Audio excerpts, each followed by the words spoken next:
I appreciate y'all having me on. Say a bit about me. I'm originally from Northern Virginia, up in Stafford County, Virginia. Born and raised there my entire life.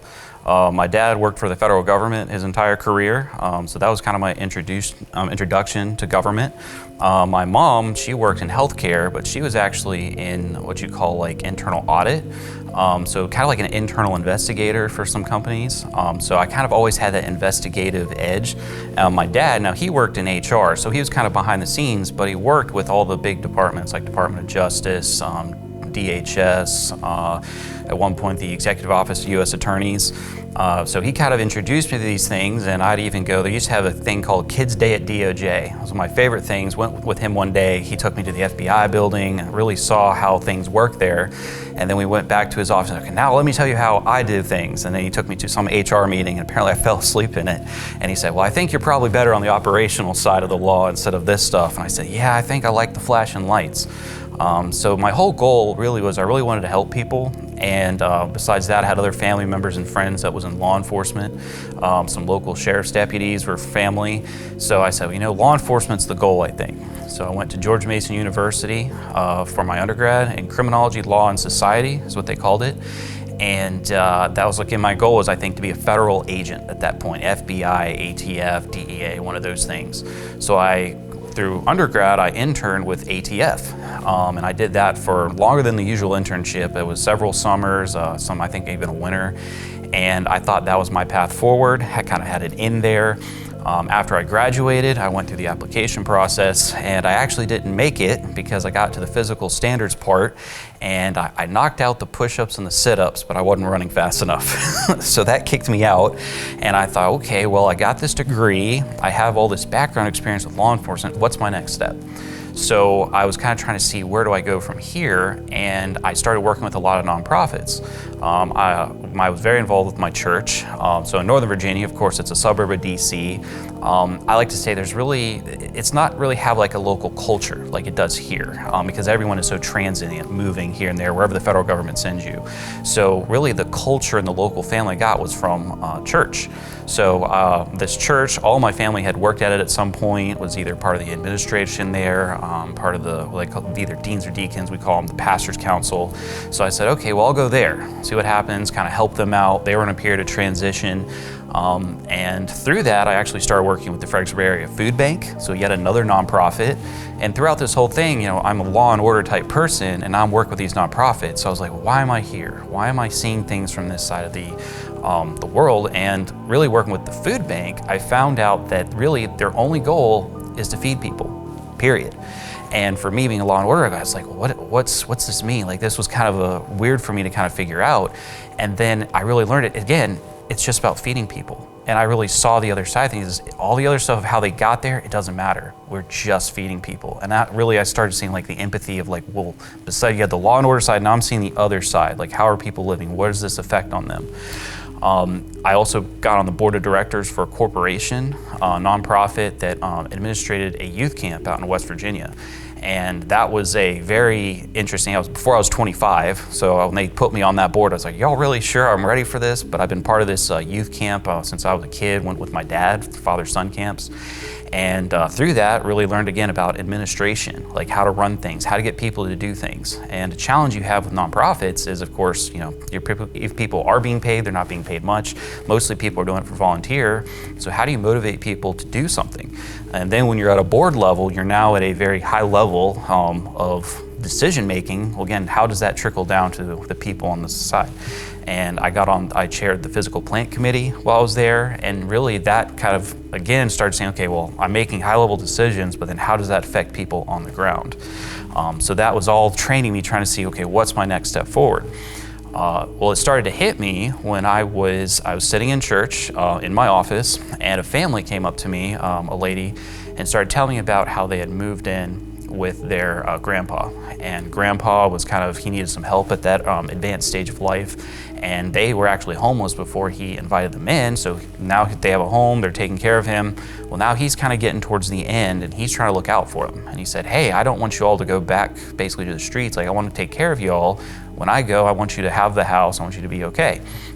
So they came to me and said, well, what do I do with this? And I'm sitting there thinking, well, I'm an administrator with all these nonprofits. I have this criminology degree, but I don't have the answer to her question. Like, what is the solution that I'm missing here? And I'm like, well, maybe there's something about a will. Maybe you get to talk with people. It's like, oh, that would be create a family drama. I'll probably just don't do nothing. And kind of left. And then I'm sitting there thinking, well, this person might lose their home. They might be back on the streets. And I didn't have the answer. If I had been an ATF agent at that point, a badge, a gun, a car with flashing lights, I still couldn't have solved her problem. And it really just struck me like, well, what am I missing? And it got kind of processing that through another family in the church. They had this old rental property that they were renting to someone in the church that was very humble beginnings, so they didn't really have much money, but they were renting this old property to them. Well, this property, again, if people are familiar with Stafford, it's a suburb of DC, so it's always growing and expanding with all these suburbs and housing developments. Well, some multinational company decided that this land right behind this property, which used to be called Rockdale Forest, if you ever find an old map, it said Rockdale Forest, and said, that's where we're gonna put a housing development. So they bought up all the land, cleared out all the trees, dug up a bunch of dirt, and they put this there. Well, in doing that, they ruined the water table. And being in a county, it's all about wells. They don't have the county water hookup, so now they can't rent out this property because they don't have water.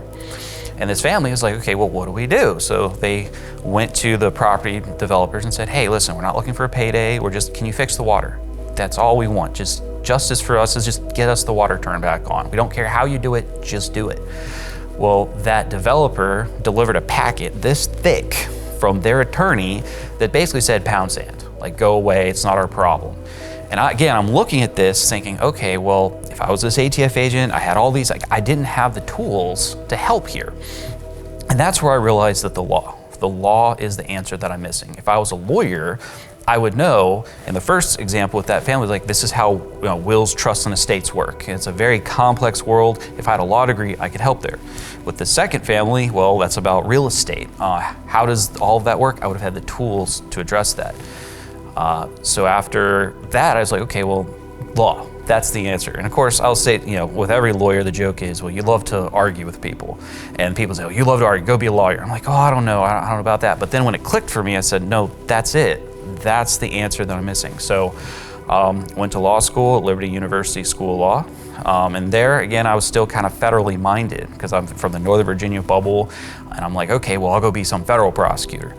Well, through my time at Liberty, though, I started really kind of rethinking. This is the last several years, as everyone's familiar with the federal government stuff, I really started thinking, well, if I did start working for the federal government, I want to make an impact. Where's my impact there? Now, I'm not saying they don't have an impact, but I want to see something tangible. And it was through that I started seeing, well, wait a second, maybe it's at the local level. Maybe that's where the change is. And I started, when I was interning there, I went to Stafford County Circuit Court, worked for their judges as an intern, and then I started working as an intern for the Stafford Commonwealth Attorney's Office. And it was through that I said, no, local, that's where the answer is. That is how you can have a tangible impact. And frankly, I was getting tired of the Northern Virginia shenanigans. You get on I-95 and it takes you 45 minutes to go a couple miles. So I was done with that. So at that point, I looked south and I said, where's something, kind of my own little Mayberry? And literally found Martinsville, and Mayberry's literally down the road. So that was news to me. But that's kind of my trail of how I got here, applied, and I've been working with the Commonwealth Attorney's Office since the end of 21. I've been here ever since.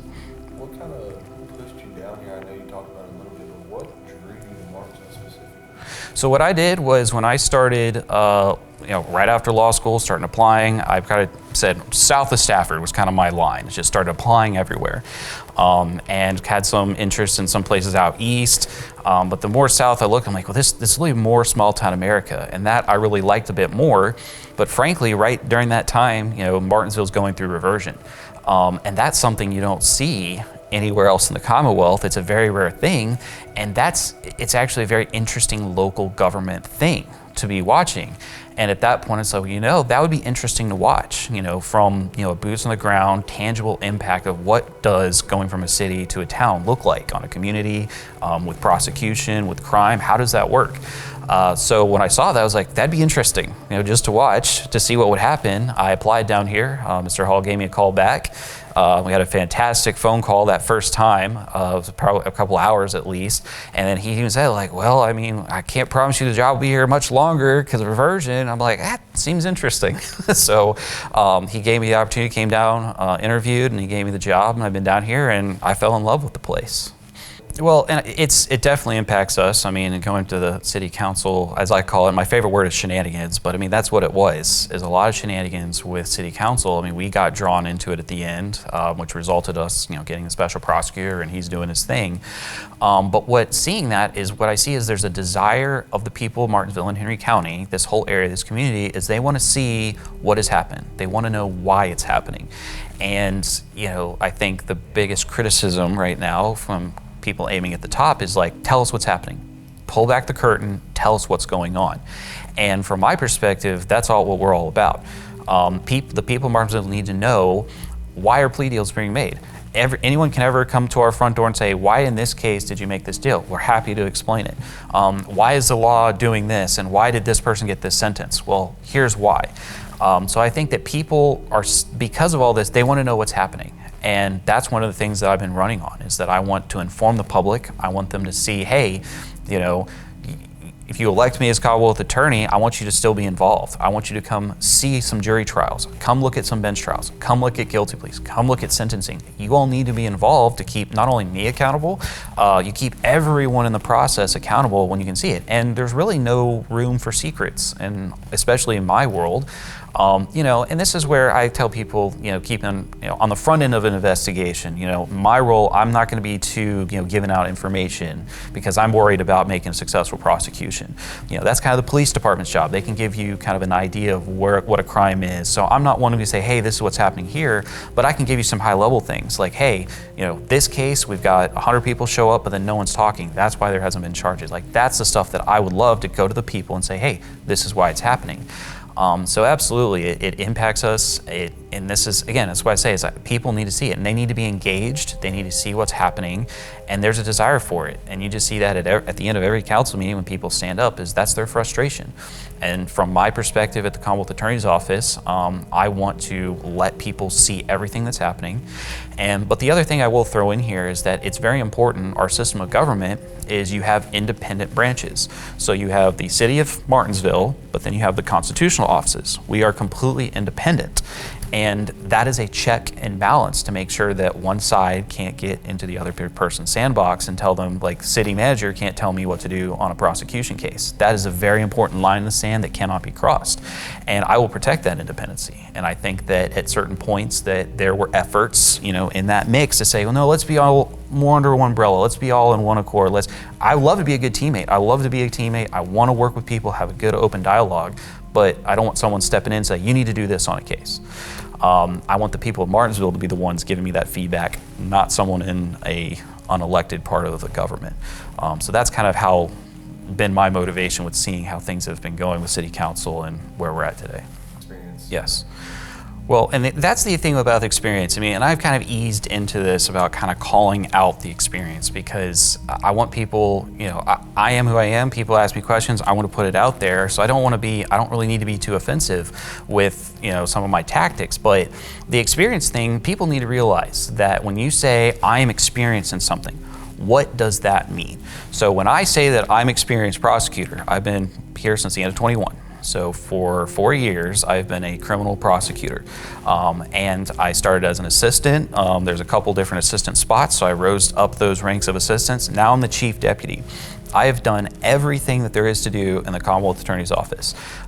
Jury trials, bench trials, circuit court, general district court, juvenile domestic relations court. I've special prosecuted in other jurisdictions that need help because we have to keep asking for special prosecutors for us. Well, they ask us sometimes. So I've gone to other jurisdictions to help with them.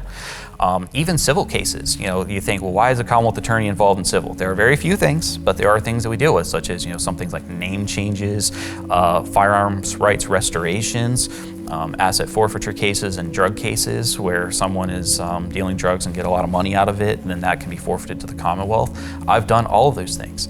And even certain things that, you never know what will happen when you walk in and there's another thing pops up that is, well, this is the purview of the Commonwealth Attorney.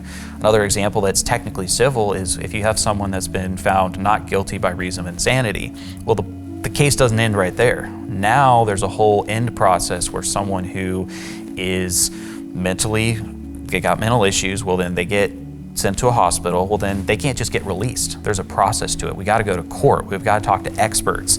And then we keep those people honest. Then we keep year after year, we come back and say, okay, well, is that person still okay? Is the community still safe wherever that person is? Just last week on a Friday, about 4:30, I'm getting a call from a mental expert saying that someone that's in GRI, that they're violating their order, that they're not following what the judge told them. So then on a 4:30, I had to scramble, find a judge, find a defense attorney, and have a conversation that we got to figure out what happens with this person. I'm the one who's got that experience doing that. And with my opponent, she's very focused on, well, what about jury trials? She's saying about, well, they've lost several jury trials. Well, the thing is, I'm pretty sure she hasn't done any jury trials. And, I don't want to, I'm a prosecutor. I got to have the evidence before I put forth a claim. So, she's been all over the place with where her experience is. So I'm like, okay, well, how do I know what actual jury trials? Well, I'm pretty sure she hasn't had any here. But it's really reflective in what she talks about. So she said, I think not too long ago to a media play, I think over here, that, well, there's not really a big difference between bench trials and jury trials. Ask any experienced trial attorney, is there a difference between a bench trial and a jury trial? They will say an extreme difference. Now, what do I mean by that? Well, so a bench trial, you have a judge who determines, are you guilty, are you innocent? In a jury, you have a panel of jury members. Again, a jury is made up by the community. So in a bench trial, simple difference. I'm convincing a judge who has many years of legal experience why this person should be guilty. In a jury, I'm a whole panel of community members, not lawyers, and I've got to convince all of them unanimously that this person is guilty. That is a huge difference between jury trials and bench trials. And when she makes a comment that, there isn't much of a difference, that shows her inexperience. That shows she hasn't done one. She hasn't gone through that process. Bench trials take a couple hours in circuit court. Jury trials could take days to days. That's a long marathon that you have to go through. And yeah, it's the same rules of evidence, the same procedure that we follow, but there's a lot of extras. Like a jury can't hear when the attorneys are talking about legal nuance. So then you've got to excuse the jury and the judge, and it turns into like a little mini bench trial within a jury trial about like who's right on the law.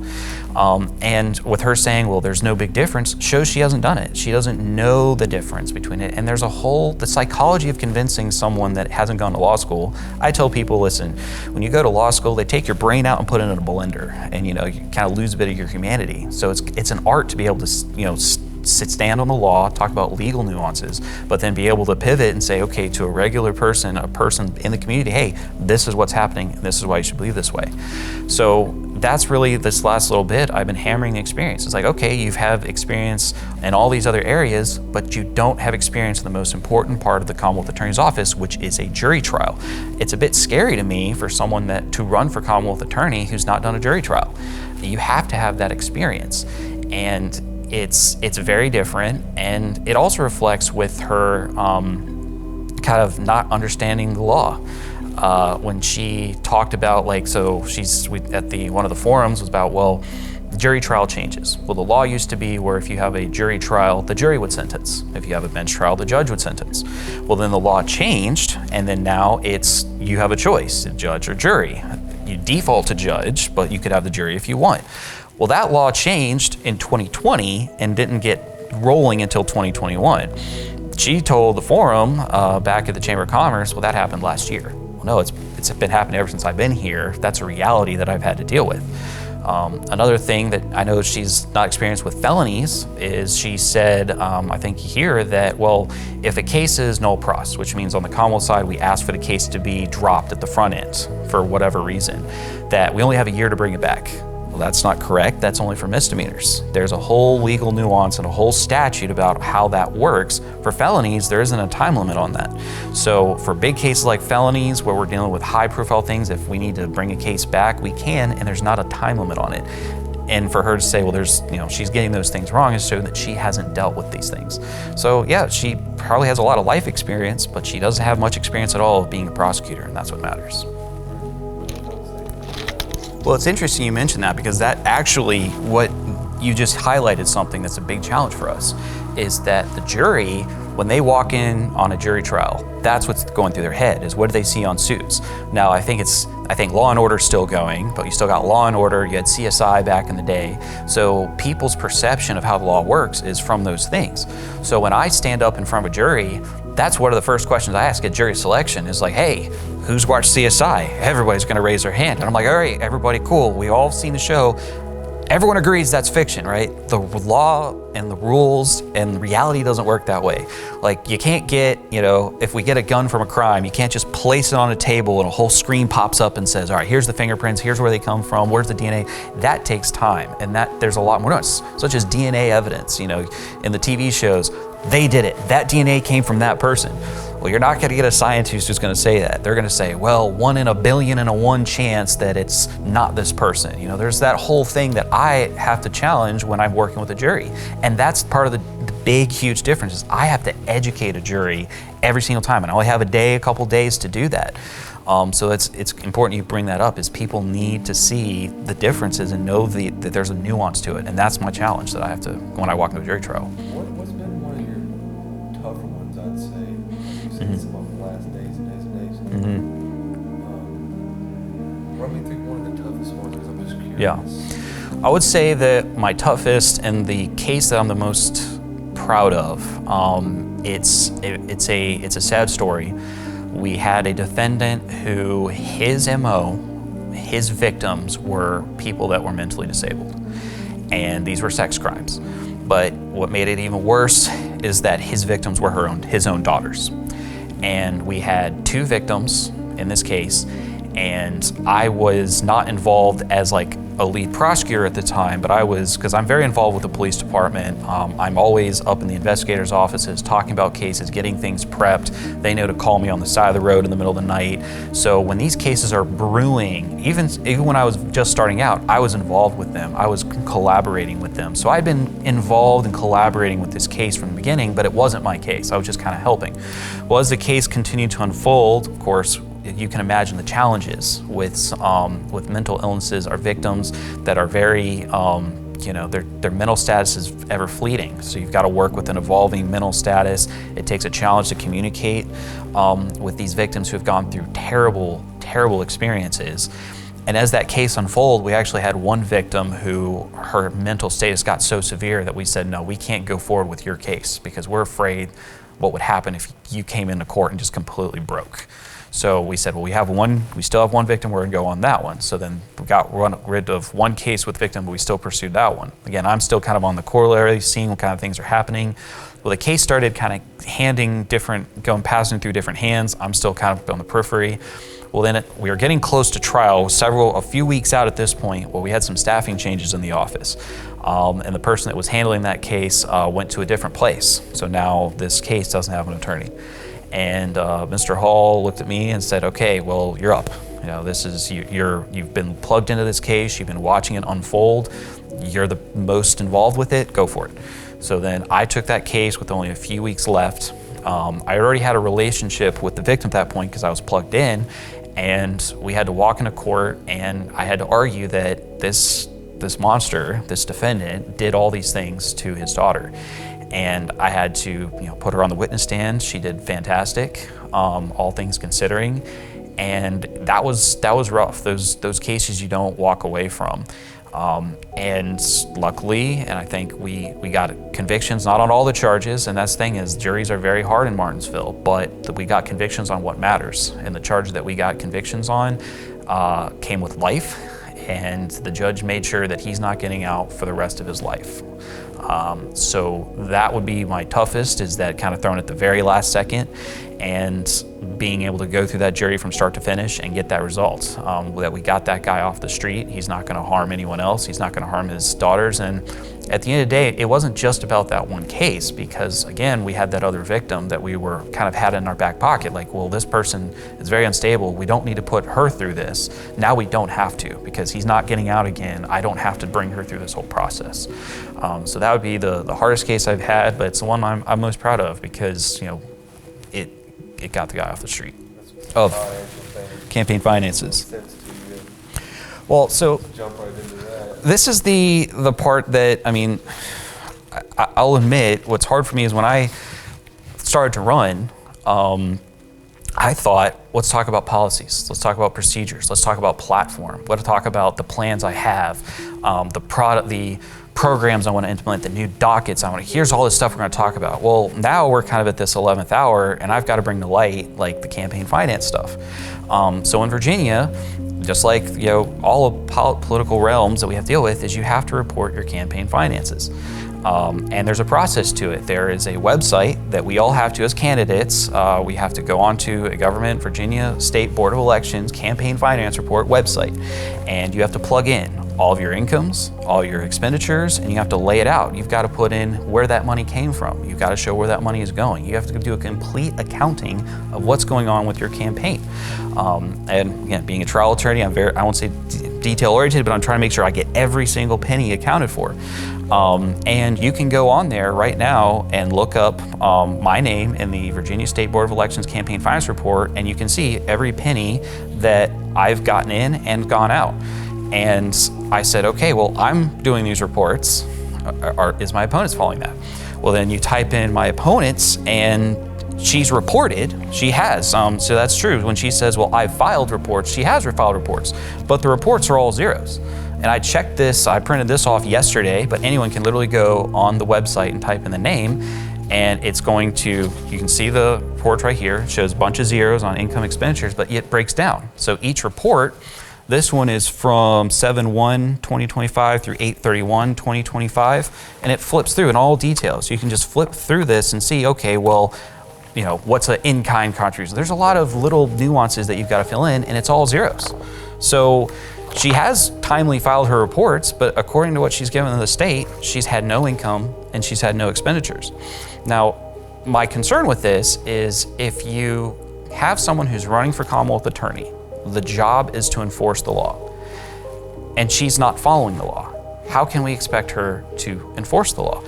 And it's concerning, because and I brought it up in a forum recently. I said, well, I'm the one who's doing it properly, and she responded saying, well, I have all the receipts, I filed it. I'm like, well, maybe there was something wrong on her end, maybe she didn't understand. Well, then she even doubled down on Facebook recently, said each campaign report timely filed, and even put her own little screenshot of the post, which is exactly what I pulled up here. So I'm guessing she's reporting that she's got no income expenditures. Now, I keep hammering that because we've all seen the signs that are in the city. There's ads on 2 different channels right now. There's a billboard right down the street that's got her name, and it says paid for by at the very end. So it's not here. And that's violating the law, that's a crime, and it's a disqualifier for running and being in public office. So I think the public needs to know that. And I know that I'd rather be talking about all the good things that want to go forward, but when she runs on experience, that she knows how to do the job and all these things she thinks is wrong, but she's not following the law herself, the people need to realize that. The people need to know. And this isn't something that it doesn't take rocket science or a lawyer to find this. You go on the website, you type in the name, you'll find mine. It's all laid out there, and you can see who's paying for these campaigns and what are they paying for. So the people need to know what's happening about that. Is there any legal action to pursue at all? There is. So what I've done is I've reached out to the registrar and the state about it, and of course their response was, well, that's a local issue, so that will fall to the Commonwealth Attorney and the registrar to handle. So I have passed that on to Mr. Hall and Ms. Workman to say, hey, need to look into this because I think it needs to be looked into. So yeah, there is a legal process to go through, and I hope people look into it. Yes, so my platform is very simple, is community. I keep hitting community, community, community. I think that a lot of the problems that we're facing right now, the solution is community. So first point is I want to inform the community. Like I've talked about before, is I want the people to know what's going on. I want them to see what sentencing are happening. I want them to have dates. I want them to come into court and say, hey, looking at a sentence, looking at the defendant, looking at the judge, and basically coming to their own conclusion, saying, why is these things happening? I want to inform and I want them to know. Now, our office has been good about it, coming in and asking questions. Mr. Hall would answer them. So we have been transparent. I just want to go the step further and say, hey, inviting the public in, say, hey, come to court. It's a public forum. The only court that's kind of, I would say, a little bit closed off to the public is juvenile domestic relations court, but we're dealing with some very tight family issues there. So they kind of close that off down there, but general district court, felonies with circuit court, that's all open. So that's my first thing, is I'm going to inform the public. The second part is I want to partner and educate the public. And what that means is partner is I've been going to all these forums, even the ones in the county, and it's been fantastic to see what the people are interested in. What are their concerns? Having those conversations is I want to be able to partner with the community leaders. And I say we have, community leaders means you could be a community leader of your street. What is happening in these small little communities, the bigger communities, I want to be able to bring everyone together and say, what are we having things? I want to have outreach events. I actually want to have events where walking through a criminal case, because I want the public to understand, like, okay, when you call 911, what happens? When an officer shows up, why are they asking us questions? So I want to partner with the police department for them to say, here's what's happening on their end. I want to show when it gets to my office, how does that process work? When the Commonwealth attorney calls you because you're a witness on a case, why are we doing that? What's that work through? Going all the way through. All the partners we have, such as, we have victim witness advocates in our office. What is their role? Their role is to advocate for victims and witnesses. I want to make sure and educate the public about what is happening on all these things so they can see a whole criminal case, and instead of looking at law and order, they can see what happens for real. But I also, with the education part, is part of what I'm really learning is that when we send people to Richmond, we send people to DC, and laws are changed, what tangible impact does that have on you? What does that have on the system? And people, they don't realize what's going on. So a lot of questions I get is, well, why is someone who's got a drug problem, they're getting all these charges, like why are they not seeing jail? Like why are they not being forced to go here? Why are that? Well, okay, fantastic you ask. I would love to have these events and say, well, here's what guidelines are. People don't realize that guidelines, when someone's charged with a crime and it says, okay, you get 1 to 10 years, that's not really a 1 to 10 years for real. What that means is that we then get all the way to a sentencing, then you have this program with a bunch of numbers that spits out, here's the range that someone should be sentenced. And people don't realize, well, how does that plug into the law? I want to educate the people, say, listen, this is what's happening when you send someone to Richmond, they change the law on sentencing, this is how it impacts you on the street. And there's so many of these programs, such as I give hypotheticals with probation violations, say, well, if someone who's had all these crimes, and I ask people, what do you think that they get on a 7th probation violation, they come back for court and they have all this time hanging over their heads, what should happen to them? Well, Richmond goes and they make their decisions and they change what happens. So the people need to realize what's happening with that. And part of my job, I believe, is to educate the public and say, here, this is what's happening. Here's this law that just changed. Here's how it's going to impact. And don't even just take my word for it. Come to court and watch it for yourself. And the last part is modernization. I'm of the younger generation, as my opponent keeps pointing out, and I love technology. But I keep joking that the AI stuff's a bit scary to me, so I don't know about the AI stuff, but I want to update the office programs, our hardware. I like to bring in simple things like having an iPad in court, just being able to present new technologies. I went to some conferences and met some vendors who are able to really take evidence and present it to a jury in new ways that's not been done before. So I'm not just walking in with papers and pictures. Now I can maybe use a screen and project stuff up and say, hey jury, follow along, here's what's happening. So I want to bring more of those technologies in. But I also want to bring in new programs. One of the things that I've been talking about is a mental health docket. Mental health docket, if people are familiar with what's called a drug court or recovery court, this program in recovery court and circuit court is if someone has a drug problem, they have a substance use problem, we can tell, it's documented, we can look at their history and see they need help. Well, we can take them out of the normal circuit court docket, we place them in the special docket, now they're getting treatment, now they're seeing clinicians, now they're seeing experts, and they get a focus that you can't just get in the normal court system. We're doing that for drugs. I want to do it for mental health. The reason, not only just because mental health, we're not doing it right in this country, but when we look at these drug cases, there's going to be some connections to mental health issues. These things aren't in a vacuum. You look at someone, look at their history, you can see an evolution over time. Someone who's getting some larceny, some petty larceny, some shopliftings. Well, they're stealing to support their habit. So that shows that they got drug problems, they probably have some mental issues. They're getting trespassing because they don't have a place to go live. So now, how can I address this over here with these small crimes? They're starting to evolve up here. How can we address this here? My solution is bringing a mental health docket in general district court that these people that we can look at it, say there's a mental health reason why these people are doing things. Let's take them out of the normal general district court docket, put them in the special docket, and then now they're going to start getting treatment. Now they're going to have clinicians looking at the same focus. We're in drug court where they're focusing more on the drugs. Now we're focusing on the mental health thing. Because